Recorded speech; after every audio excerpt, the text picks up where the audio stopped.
প্রথমে 48 সেকেন্ড লাগছে, তারপর 38 সেকেন্ড লাগছে, তারপর 40 সেকেন্ড লাগছে, এরপর 42 সেকেন্ড লাগছে, তারপর আবার 38 সেকেন্ড লাগছে।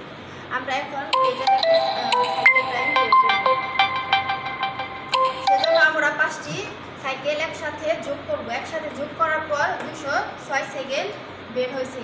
তারপর আমরা গড় সাইকেল বের করব। গড় সাইকেল বের করতে হলে আমরা যে 5টি সাইকেল যোগ করে যা বের হয়েছে সেটা দিয়ে 5 দিয়ে ভাগ দিব। এরপর আমাদের গড় সাইকেল বের হয়েছে 41 সেকেন্ড। এবার আমরা ক্যাপাসিটি বের করব। ক্যাপাসিটি বের করতে হলে আমরা 1 ঘন্টা সমান 36 সেকেন্ড। তো 1 ঘন্টার ক্যাপাসিটি বার করতে হলে আমরা 36 ভাগ 36 না 3600 গড় সাইকেল ভাগ 1 ঘন্টার ক্যাপাসিটি 3600 দিয়ে ভাগ দিব। ভাগ দেওয়ার পর আমাদের 1 ঘন্টার ক্যাপাসিটি আসছে 87 পিস।